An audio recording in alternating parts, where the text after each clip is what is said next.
지난주에 아브라함이 기근 때문에 애굽 땅까지 내려가서 하나님의 인도하심을 배웠습니다.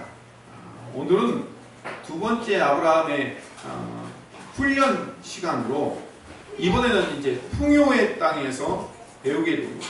지난주에 기근을 통해서 아브라함은 불순종했으나 거기서 하나님의 인도하심과 크심을 배웠던 것처럼 이제 가나안 땅에서 풍요함 속에서 하나님을 배워가는 거예요. 자, 풍요함이 무엇인지에 대해서 잠깐 우리 설명을 하고 그러고 가보도록 합시다. 우리에게 주어지는 재물, 더 쉽게 얘기하면 돈은요, 은사입니다. 돈은 은사예요. 애굽에서 올라올 때 아브라함이 많은 재산을 가지고 올라오게 됐어요. 그 전에 내려갔을 때보다 훨씬 많은 재산을 가지고 올라왔죠. 왜냐하면 애굽 왕 바로가 선물로 주었기 때문에. 그래서 가나안 땅으로 돌아왔습니다. 그런데 그렇게 받은 것이 아브라함의 노력이나 아브라함의 공로로 받은 거예요? 아니죠. 그럼 뭘로 받은 거예요? 오히려 아브라함이 잘못했는데 아내를 누이라고 속여서 그 일로 말미암아 불순종의 증거로 받아온 거예요. 그런데 아브라함은 자기가 부유해진 것이 자기가 결코 잘했기 때문에, 그 아브라함의 어떠함 때문에 받은 게 아니라는 사실을 증거로 받아갖고 온 거예요. 그래서 내가 가진 이 재산은, 내가 지금 부유하게 된 이것은 나의 그 어떠함 때문에 이루어진 게 아니다. 이건 하나님의 은혜이며 긍휼의 증거이다. 죄의 결과일 수밖에 없다. 그럼에도 불구하고 하나님이 나에게 은혜를 준 것이다 라고 고백할 수밖에 없는 거죠. 그래서 재물은요, 은사예요. 은사라는 거 뭐냐면, 은사는 남을 위한 도구예요. 은사라는 말이 가장 많이 사용되는 데가 고린도 전서거든요.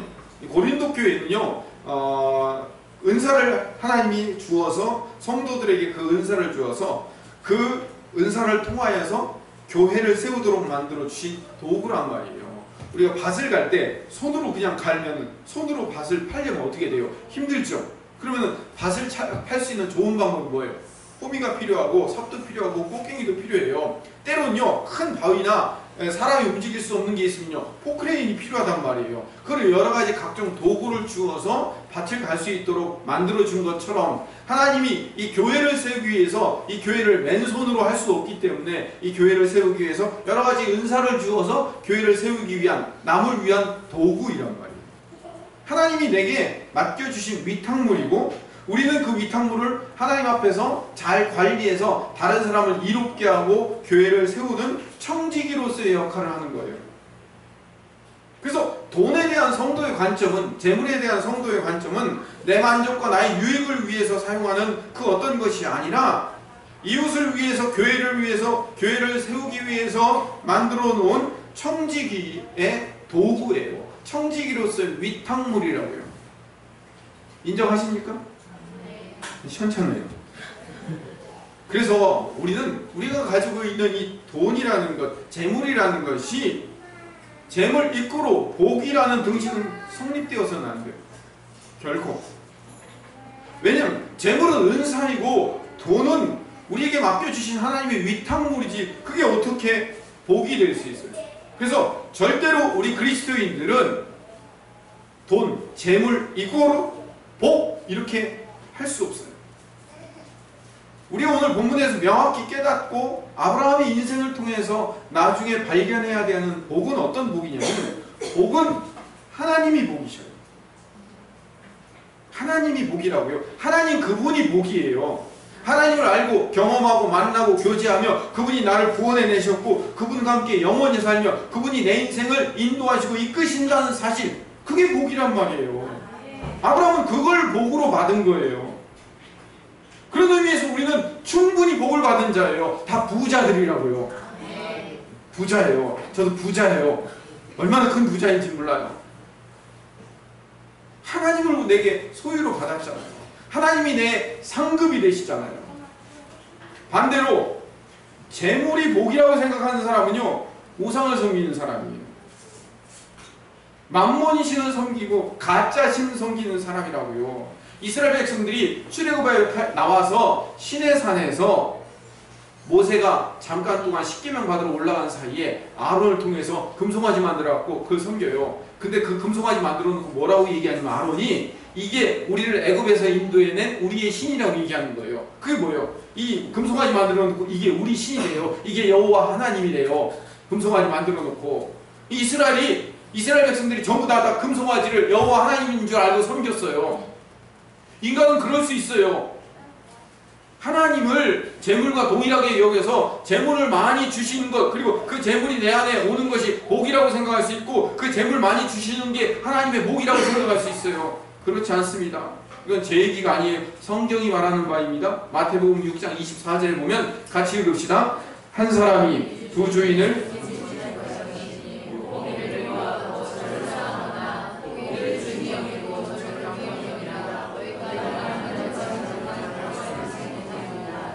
예수님이 하신 말씀이에요. 하나님과 재물을 겸하여 섬길 수 없대요. 우리는 그걸 두 개 다 가질 수 없고 둘 중에 하나만 섬길 수 있는 거예요. 하나를 섬기면 하나는 도구가 되고 하나를 섬기면 하나는 도구가 되는 거예요. 우리가 하나님을 섬기면 재물은 도구가 될 수 있고, 우리가 재물을 섬기면 하나님은 도구가 될 수 있는 거예요. 신이라는 도구를 이용해서 우리는 재물신을 섬길 수도 있어요. 우리는 그럴 수도 있는 존재란 말이에요. 그래서 풍성한 재물을 얻은 것은 하나님의 복입니다 라고 고백하면 성경 말씀이 잘못됐거나 여러분이 잘못됐거나 둘 중 하나예요. 우리 고백을 바꿔야 돼요. 여러분, 이게 충격적으로 다가와야 된단 말이에요. 풍성한 재물을 얻은 게 하나님의 복이 아니에요. 그냥 나에게 주신 은사란 말이에요. 그럼 풍성한 재물을 얻은 것이 하나님의 복이 되면 풍성한 재물을 얻지 못한 것은 하나님의 복을 못 받은 거네요? 아니요. 우리가 틀린 겁니다. 아브라함이 기근이 들어서 애굽으로 내려가서 하나님을 배워요. 언제나 나를 지키시고 인도하시는 그 하나님을 배워요. 그러면서 기근을 통해서도 풍요와 다산의 신, 그 바알과 아세라가 아무 쓸데없는 신이라는 걸 배우고, 애굽에 내려가서 그 태양신 나와 그 아들 바로가 아무런 영향력을 발휘할 수 없는 신이라는 것을 배우잖아요. 기근을 통해서 이 아브라함의 어리석음을 통해서 배워가는 거예요. 그래서 진짜 복은 하나님이시고 진짜 복은 그 하나님을 알아가는 것이 복이라는 것을 배우는 거예요. 여러분, 부유함이 하나님의 복이라고요? 아니요. 부유함을 갖자마자 무슨 일이 생기냐면 다툼이 생겨요. 아브라함도 롯이 다투잖아요. 이전에 가나안 땅에서 애굽으로 들어가기 전에는 아브라함도 롯이 다퉜어요? 안 다퉜잖아요. 근데 부유한 재물을 끌고 나오니까 다투기 시작하는 거예요. 당장 땅이 좁기 때문에 다투는 거예요. 그래서 그 다툼을 해결하기 위해서 갈라서야죠. 아브라함은 그런데 조카 롯에게 선택권을 양보해요. 왜 양보했죠? 어떻게 양보할 수 있죠? 아브라함이 삼촌인데 조카 롯을 무시하고 내가 먼저 선택할 수도 있는데 왜 양보할 수 있었죠? 이게 바로 중요한 거예요. 재산, 즉 돈이 노력의 결과가 아니고 하나님 주신 은사라는 것을 애굽의 삶을 통해서 깨닫잖아요. 내굽에서 만난 기근으로 두려움에 떨쳐 도망가서 애굽으로 내려가서 자기 목숨 잃을까봐 아내를 팔아버렸던 그 겁쟁이 아브라함이 어떻게 양보하는 사람으로 바뀔 수 있어요? 양보한다는 건 두려움이 없다는 거예요. 내가 조카보다 못한 땅을 차지하면 어떡할까? 이런 두려움이 있으면 내가 조카한테 좋은 땅 주고 나는 지질궁상 같은 땅만 차지하면 나는 어떻게 사나? 라는 두려움과 염려와 걱정이 있으면 양보 못하죠. 그런데 나는 하나님이라는 복이 있기 때문에 그 하나님이라는 복을 내가 이미 소유하고 받은 자이기 때문에 나는 이 땅에 이것이 없어도 쟤보다 훨씬 못한 땅을 차지해도 괜찮아라는 그 마음이 있기 때문에 양보할 수 있는 거예요. 아브라함은 애굽의 경험에서 큰 걸 배웠다고요. 하나님의 일하심을 배우고 하나님의 크심을 배운 거예요. 그래서 아브라함이 이제 앞으로 배워야 가야 할 하나님은 어떤 하나님인가? 그 아브라함이 배우는 하나님을 통해서 나는 어떤 존재인가를 배워가는 거예요. 우리는 우리의 신앙을 통해서 뭘 배우냐면 하나님이 어떤 분인가를 배우고 나는 어떤 존재인가를 배워가는 거예요. 아브라함이 배우는 하나님, 결론적으로 먼저 말씀드리면 아브라함이 배워가는 하나님은 이런 하나님이에요. 하나님은 창조주이며 전능자이며 구원자인 하나님을 배워가는 거예요. 그 하나님 앞에 나는 어떤 존재인가? 제가 창세기 처음 시작할 때 말씀드렸던 대로 그 하나님 앞에 나는 아파르, 티끌 같은 존재예요. 나는 원래 티끌에서 나온 존재예요. 나는 원래 흙이었어요. 나는 아파르 티끌이었단 말이에요. 이 티끌에 하나님의 생기가 부어져서 생명을 얻은 자가 되어서 나는 그 하나님의 영이 없으면, 하나님의 생기가 없으면 나는 언제든지 티끌로 돌아갈 수밖에 없는 존재입니다를 고백할 수 있는 자가 되는 거예요. 그래서 나는 아무것도 아님, 나는 무라는 사실을 깨달아가는 것, 이게 이제 제가 강조하는 말로 표현하면 자기 부인의 과정이에요. 자기 부인. 환경미가 아닙니다. 자기 부인의 과정. 아브라함이 이제 자기가 티끌됨을 조금씩 배워가는 거예요. 하나님을 배운다는 것은 하나님의 크심과 위대하심을 배우는 것이며 그 앞에 나의 인간의 무력함과 티끌됨을 배워가는 거예요. 자, 아브라함이 그렇게 배워갈 때 롯은 어떻게 했을까요? 롯이 요단들을 바라보면서, 지금 물론 서 있는 땅이 요단들이긴 합니다. 요단들의 저 동쪽 땅을 바라보면서 10절을 읽어봅시다. 10절 시작. 이에 롯이 눈을 들어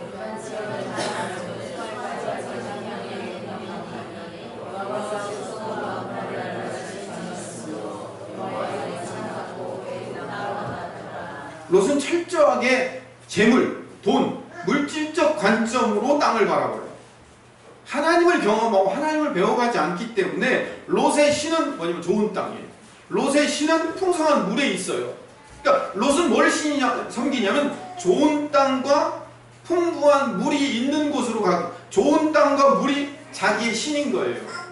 롯이.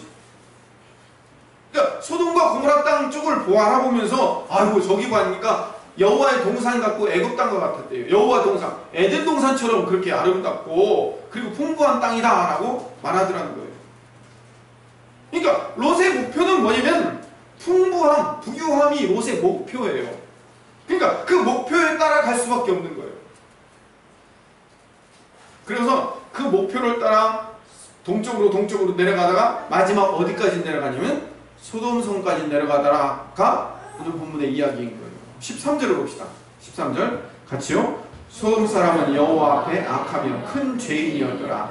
여호와 앞에서라는, 이제 라틴은 코람 데오 이렇게 하는데 하나님 앞에서라는 의미, 이게 이디엄이에요. 수거 관용구인데 히브리식 표현으로 하나님 앞에서라는 말을 쓰면, 여호와 앞에서라는 말을 쓰면 이건 뭐냐면 하나님 앞에서 잘해야 된다 이런 의미가 아니에요. 이건 가장 좋은 것을 말하거나 가장 나쁜 것을 말할 때 여호와 앞에서라는 말을 써요. 수거예요. 여호와 앞에서라는 말은 가장 좋은 것이나 가장 나쁜 것을 표현할 때, 지금 뭐예요? 소돔 사람은 여호와 앞에서 악하며 큰 죄인이었다라는 말은 소돔 사람은 가장 큰 죄이며 가장 큰 악을 가지고 있다, 이런 표현이 되는 거예요.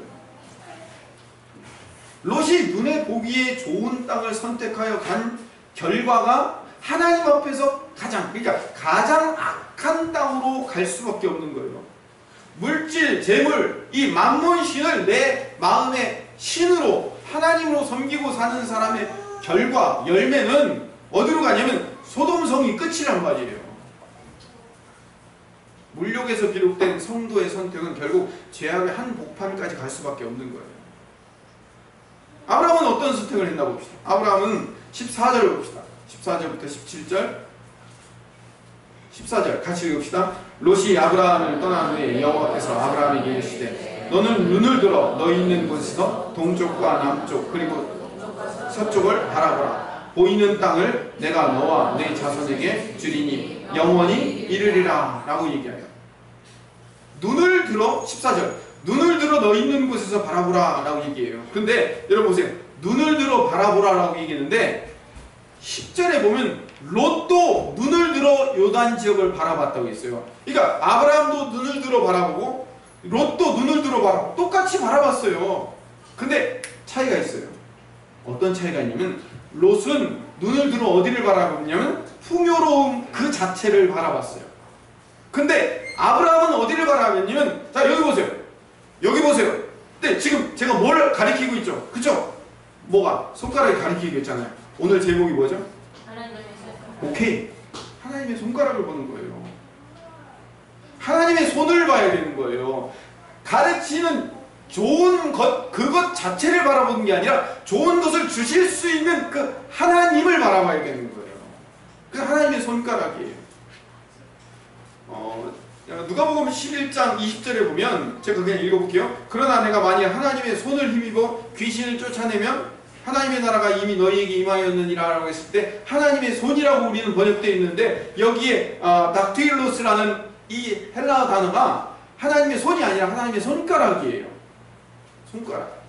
이 구약에도 나와 있어요. 시편 8편 3절에 보면 주의 손가락으로 만드신 주의 하늘과 주께서 베푸르신 주의 달과 별을 내가 보오니라고 했을 때 주의 손가락으로, 하나님의 손가락으로 천지를 창조하시고 하나님의 손가락 하나면 저 귀신도 물러가는 그 하나님의 놀라운 능력의 표현을 하나님의 손가락으로 표현하고 있어요. 이게 이제 두 가지 의미를 갖고 있는데, 하나님은 손가락 하나로도 만물을 주관하고 천지를 창조하시고 우리의 삶을 인도하신다는 그런 의미도 담겨져 있고, 또 하나님의 손가락이라는 또 하나의 의미는 너희들은 하나님 손가락 거기를 바라보라는 거예요. 우리 환경을 바라보지 않고 그 환경을 변화시킬 수 있는 그 하나님의 손가락을 바라보라는 거예요. 그럴 때 우리에게 진짜 복이 있는 거예요. 복은 누구니까? 복은 하나님이시기 때문에. 그리고 오늘 우리가 성경을 읽고 있는 우리들에게 가르쳐 주시고 우리에게 배우기를 바라는 그 마음은 뭐냐면, 이 성경을 읽으면서, 창세기를 읽으면서, 아브라함을 읽으면서 우리가 뭘 배우기를 바라냐면 우리가 하나님의 손가락을 바라보기를 원하는 거예요. 지난주에 아브라함이 첫 번째로 배웠던 게 뭐냐면 문제를 바라보는가, 그 문제 뒤에 계신 하나님을 바라보는가가 지난주에 배워야 될 과제였으면, 이번 주에 배워야 될 과제는 눈에 보이는 풍요함과 부유함을 바라볼 것인가, 아니면 그 풍요함과 부유함을 줄 수도 있고 뺏을 수 있는 그 하나님의 손가락을 바라보는가, 이게 중요하다는 거예요. 롯은 어떤 선택을 했어요? 롯은 풍요함을 찾아가지고 풍요함을 따라갔어요. 처음에는 화려한 길을 갔죠. 왜? 눈에 보이기 좋은 땅이니까. 그 땅이 어떻게 보이냐면 에덴 동산처럼 보이고 애굽 땅처럼 풍부한 땅처럼 보였기 때문에. 그런데 점점 가다 보니까 어디까지 갔냐면 소돔성까지 갔어요. 왜 소돔성과 고모라 성에 악한 자들이 모여있는지 알까요? 왜 거기 악한 사람들이 많이 모여있어요? 살까요? 부유하니까, 풍성하니까, 많은 게 있으니까, 얻어먹을 게 많으니까, 그러니까 많은 사람들이 몰려드는 거예요. 악한 사람들이 몰려드는 거예요. 그 악한 사람들이 왜 몰려들겠어요? 거기 먹을 게 많으니까, 차지할 게 많으니까 몰려든 거란 말이에요. 나중에 보면요, 나중에 이제 롯 이야기할 때 말씀드리겠지만 소돔성의 장로가 돼요. 소돔 성문에 앉았다라고 표현해요. 이 고대 시대에 성문에 앉다라는 얘기는 그 지역, 그 성의 장로가 되었다는 얘기예요. 그러니까 죄인들의 장로가, 죄인들의 대표가 되어 있는 거예요. 죄에 둔감해지면 어느 순간 나는 죄를 이끄는 자리에 서 있을 수 있다니까요. 죄에 둔감해지면 죄를 짓고 죄와 함께 사는 사람들과 동행하며 그들의 삶을 따라갈 수 있어요. 여러분 자신을 굉장한 존재라고 착각하지 마세요. 우리는 하나도 굉장하지 않은 존재입니다. 우리는 너무나도 쉽게 부유함과 풍성함과 죄라는 것에 훨씬 쉽게 빠질 수 있는 존재예요. 우리가 연약하다는 사실을 인정해야 돼요. 죄에 둔감해질 수 있어요. 언제든지. 성경이 믿지 않는 자와 멍에를 같이 하지 말라는 그 엄한 경고를 잘 돌아봐야 돼요. 결혼을 할 때나 동업을 할 때나 무슨 사업을 할 때 항상 조심해야 돼요. 내가 홀로 적진에 들어가서 모든 사람을 다 그리스도인으로 만들어버리겠다는 오만한 발상을 갖지 마세요. 우린 그럴 능력이 없어요. 고리타분한 신앙생활보다 화끈한 불신의 세계가 훨씬 우리의 구미에 당기기 때문에 거기에 빠질 수 있어요. 우리는 풍요로움이라는 것이 우리 앞에 딱 모여있으면 거기에 누구나 쉽게 빠질 수 있다니까요. 그것이 우리 앞에 없어서 문제인 거예요. 없어서 여러분들이 안 빠지는 것처럼 착각되는 거지, 그 풍요로움과 화려함이 우리 앞에 다가오면요, 우리는 언제든지 쉽게 넘어갈 수 있는 사람들이라는 걸 아셔야 돼요. 지지난주에 제가 굉장히 어려운 일이 하나 있었답니다. 아주 어려운 일이 있었어요.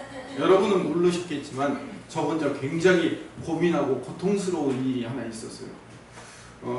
우리나라에서 몇째 가는 그 설교학 교수님이 한 분이 저한테 전화를 하셔갖고 저쪽 그 서울 밀고 한 200~300명 모이는 좋은 교회가 있는데 그 교회 담임 목사님을 지금 찾고 있는데 목사님이 이 교수님이 아무리 설교를 이렇게 들어도 마땅한 사람들이 없고 성도들도 별로라는 거예요. 그래서 저를 추천해 줄 테니까 제가 가서 그 교회 담임을 해보라고 저한테 그 설교학 교수님이 연락이 왔어요. 제가 이런 사람이랍니다. 묻자고 하는 거예요. 그래서 제가 단칼에 거절을 안 했어요. 한 2~3일 고민했답니다. 애들은 커갔는데 고민했어요. 그 자리에서 단칼에서 거절 안 돼요. 고민했어요. 우리 집사님들을 다 팽개치고 우리 권사님들 다 팽개치고 나가고 싶은 마음이 있어요. 인간은 그런 존재라니까요. 그럼 이번에는 이렇게 무사히 잘 끊었는데 다음번에 또 같은 시험이 오면요. 시험인가? 아니, 힘들어요. 어려울 수 있다고요. 누구나 그 시험을 멋지게 잘 통과할 수 있으리라는 착각을 하지 마십시오. 롯이 나중에 소돔 사람한테 뭐라고 얘기하냐면 나의 형제라고 부를 만큼 이 소돔 사람이 소돔화 돼버려요. 롯이. 결국 그 풍요함과 부유함이 소돔과 고모라의 유황불로 인해서 완전히 멸망당하고 자기가 모았던 모든 재산과 이웃과 가족, 사위들과 아내까지 소금기둥이 되어서 잃어버리게 만들잖아요. 아내가 소금기둥이 되었다는 것은 뭐냐면 소돔의 부유함을 끝까지 바라보고 있었던 거예요. 롯이 자기의 유익을 위해서 그 풍요함과 풍부함을 바라보면서 시작한 그 처음이 창대했지만 나중에는 미약한 삶으로 미끄러져 내려간다고요. 그러면 아브라함은 하나님의 손가락을 바라보는 그 현명하고 지혜로운 선택을 했기 때문에 시작은 미약했으나 나중에는 창대한 삶을 살았지요? 그건 또 아니에요. 그럼 목사님 설교는 도대체 결론이 뭡니까? 롯뿐만 아니라 아브라함도 훌륭한 모습을 보여주지는 못했어요. 모든 삶에서 훌륭하지 않았단 말이에요. 이후로 아브라함이 수많은 실패와 실수를 겪어요. 우리와 비슷한 삶을 산다고요. 이게 얼마나 위로가 되는지 몰라요. 아브라함이 딱 끊고 선택을 하고 오직 나는 하나님의 손가락만 바라보겠어 하면서 일평생 하나님만 바라보는 삶을 살았느냐? 아니라고요. 때로는 성공할 때도 있지만 때로는 실패하고 오히려 성공보다는 실패가 훨씬 많은 삶을 살아요.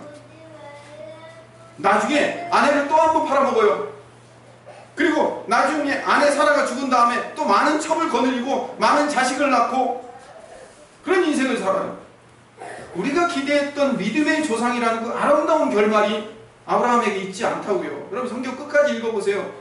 아브라함에게 그런 아름다운 결말이 있나? 우리가 그 믿음의 조상하는 그 믿음의 조상다운 삶을 정말 멋지게 살았느냐? 아니요. 그저 몇 가지에서 승리한 것 이외에는 우리와 똑같아요. 그러면 잘못된 선택을 했던 롯은 그 잘못된 선택의 결과 그 선택으로 말미암아 지옥 갔죠. 롯은 아니에요. 성경은 분명히 롯을 뭐라고 표현하면 의로운 사람이라고 표현해요. 성경이 말하고 있습니다. 베드로후서 2장 7절 같이 읽어봅시다. 시작. 무법한 자들의 음란한 행실로 말미암아 고통당하는 의로운 롯을 건지셨으니. 제가 로마서 할 때 수없이 말씀드렸지만 의인의 칭호는 인간의 행위의 근거에 의해 주어지지 않습니다. 아브라함도 롯도 자기의 행위에 근거하지 않고 하나님의 선물인 은혜를 받아들인 자이고 그것을 믿음으로 받아들인 자이기에 그를 의로운 자로 칭해 주신 거예요. 이거를 칭의라고 얘기하는 겁니다. 그럼 평생 롯처럼 눈에 보이는 건 바라보면서 살아도 결국 천국 갈 건데 아무렇게나 살아도 되겠네요? 아니지요. 하나님이 그를 다루시는 거예요. 하나님께서 천사를 동원해서 롯을 소돔에서 강제로 끌고 나오듯이 성도들이 잘못된 선택을 하여서 하나님의 손가락을 바라보지 않고 세상의 풍요함과 부유함을 바라보고 살 때 그를 하나님의 일하심으로 끌고 나오시는 거예요. 강제로라도 그를 끌고 나와 하나님의 손가락을 바라보는 자로 세워내시는 것, 그게 하나님의 일하심이에요. 뭐 잘못된 선택해도 어차피 천국 가고 의인이라는 소리 들을 텐데 뭐 마음대로 살지요가 아니에요. 하나님의 일하심을 봐야 돼요. 하나님이 나를 끝까지 책임지시고 나를 끌고 가신다니까요. 천사를 동원해서라도. 성경이 말하는 바를 잘 귀담아 들어야 돼요. 성경이 뭘 원하는지, 성경이 도대체 나에게 뭘 얘기하는지, 아브라함과 롯의 얘기를 통해서 뭘 말하고 있는지를 알아야 돼요. 우리 성도의 인격과 성품 안에는 중요합니다. 정말 중요한 얘기입니다. 우리의 성도의 성품과 인격 안에는 아브라함과 롯의 모습이 서로 공존하고 있어요. 그래서 우리 보고 갈라디아에서 말하면 어떻게 해요? 성경의 소욕을 따를 것인가, 육체의 소욕을 따를 것인가를 말하고 있는 바, 우리 안에는 아브라함도 있고 롯도 있어요. 거기를 왔다 갔다 하면서 사는 거예요.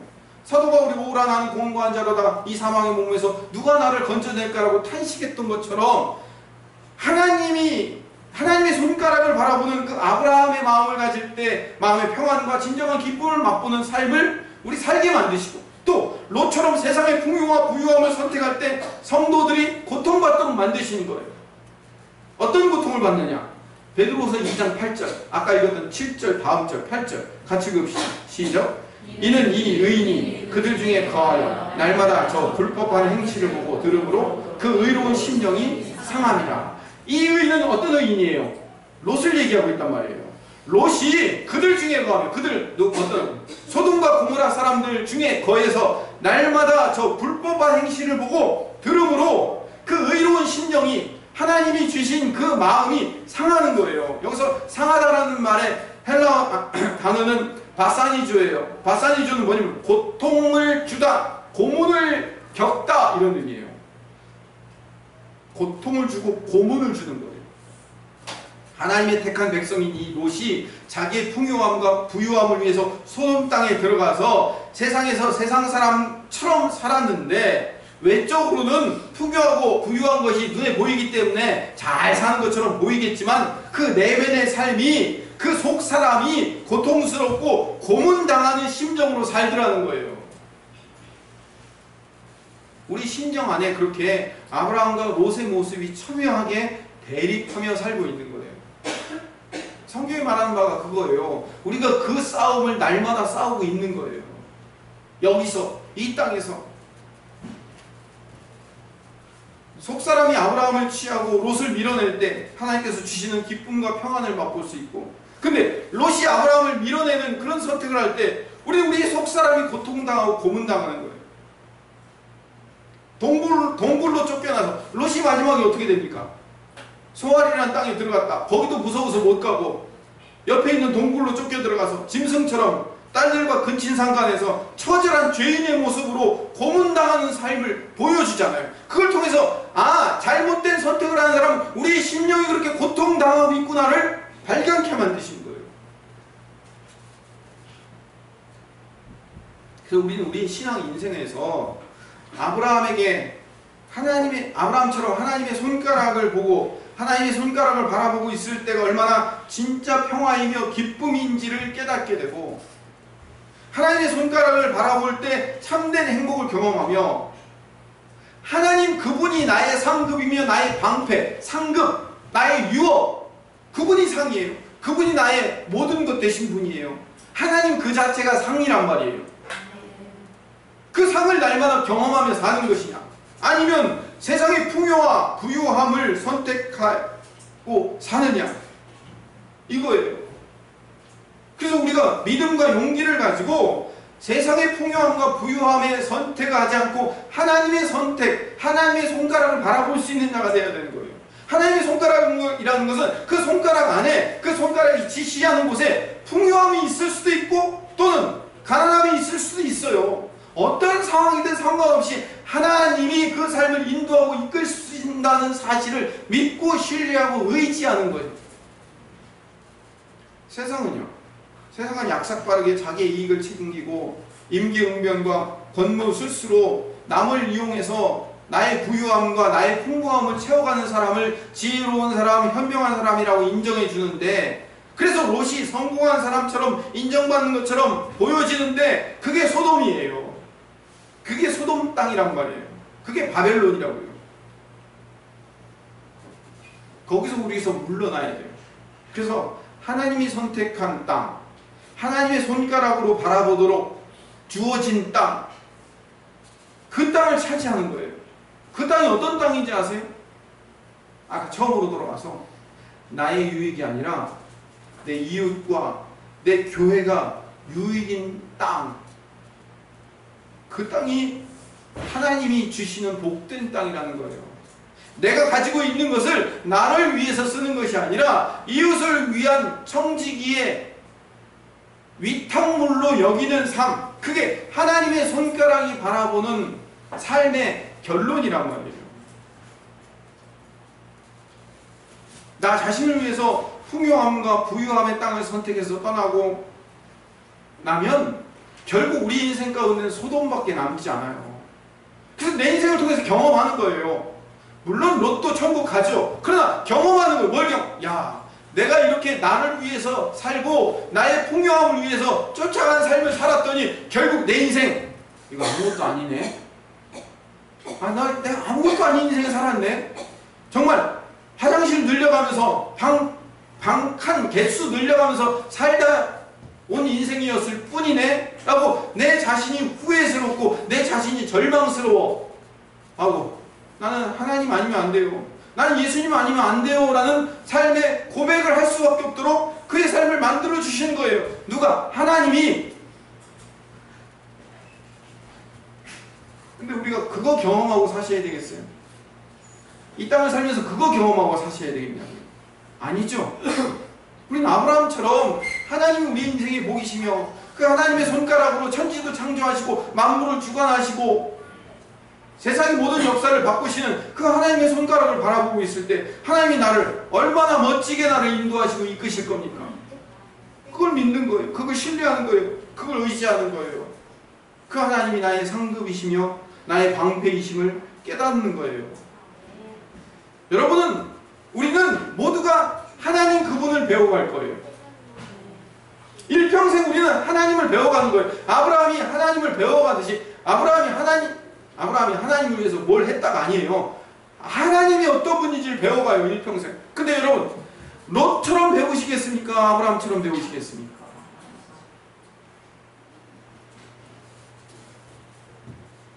롯처럼 차라리 배우는 게 나아요? 아니에요. 우리는 아브라함처럼 하나님을 배워가야 돼요. 물론 언제든지 잘 나가다가도 우리는 롯이 될 수 있습니다. 롯처럼 항상 형편없는 선택을 하고 형편없는 자리에 떨어져서 우리의 심령이 고문당하여 주님 아니면 안 되겠다라는 그 애절한 마음으로 훈련받는 시간도 필요합니다. 그러나 우리는 아브라함처럼 의미 있는 선택, 다시 말하면 하나님의 손가락을 바라보는 선택을 해서 하나님이 내 인생의 방패이시며 상급이심을 경험하는 그런 멋진 훈련의 훈련자가 되시기를 간절히 소원합니다.